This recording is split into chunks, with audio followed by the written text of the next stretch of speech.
што веројатно ќе помогнува и ви помага на компаниите членки на нашата комора во соработката со руските партнери. Тоа што сакаме да го напоменеме е дека македонско-руските економски односи се главниот фокус на работење и се обидовме во сите овие години на работењето да остваривме контакти, соработка со руски партнери кои што ни даваат за право да еве вечерва и тука стоиме пред вас и да презентираме дел од тоа наше искуство со цел да го привлечеме вашето внимание, дали како правни, дали како физички лица, секој во својот сегмент. И секако на крајот на ово излагање, кој сепак ќе кажеме кратко, не можете на неколку минути да го споделите своето искуство, ќе може да имаме прашања од ваша страна.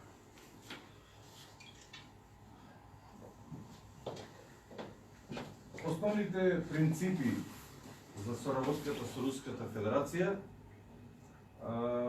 се јавија уште многу одамна по, да кажеме, осамостојувањето. Република Македонија во тоа време и Руската Федерација има трговска размена од прилика 1 милијарда долари или поточно по приближно 500 милиони на страната на извозот и на увозот. И тоа се бројки кои никој пат повеќе во историјата ние не ги повторивме до денес.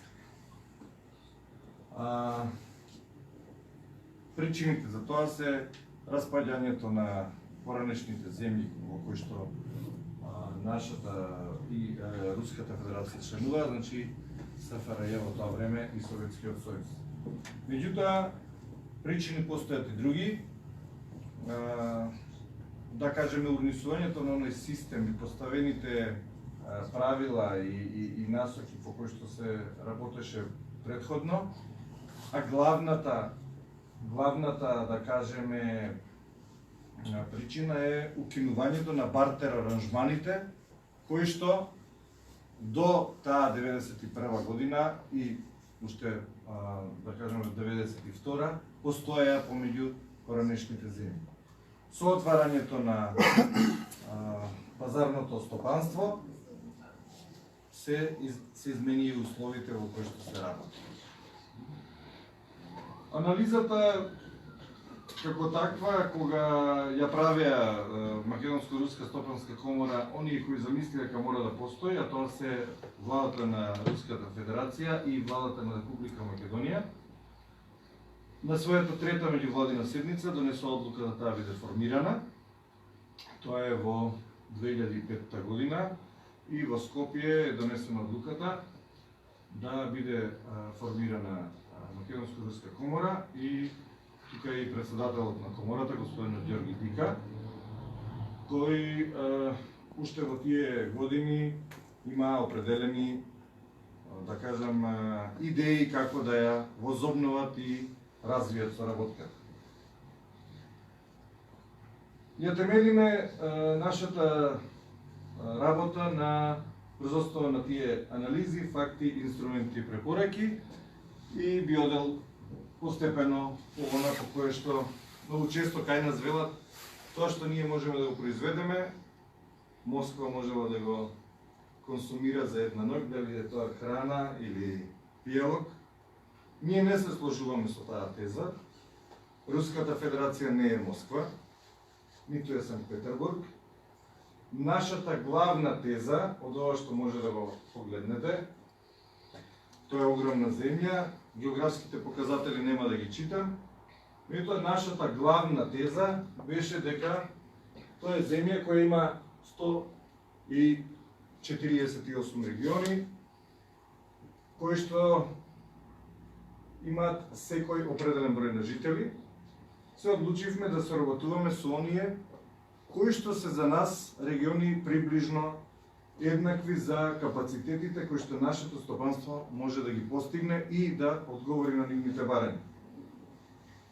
Генерално, насоките беа дека со прехранбениот сектор ќе се движиме на северниот дел од Руската Федерација, а со останатите сектори на нашето производство, односно стопанство, во средна и јужна во средниот и јужниот дел на Руската Федерација. Тоа беа првичните идеи, така тргна таа анализа. Секако мора да се има предвид бројот на населението, значи да се види каков е нивниот состав и така да ги бираме или бараме фирмите, како од наша страна, така и партнерите кои што се наоѓаат таму. Покрај тоа, демографскиот состав во Руската Федерација, кога правите една анализа, е многу важен, бидејќи како што гледате и на машка и на женска страна е нивната популација најзастапено население во помеѓу 25 и 40 години. Значи население кое е перспективно интересно за нас, кое е младо, кое сака нови производи, кое сака нов начин на соработка, кое знае јазици, кое може да соработува и кое потенцијално во наредните 20-30 години, доколку стане партнер, може да ги консумира или да ги препорачува овие производи во нивната земја.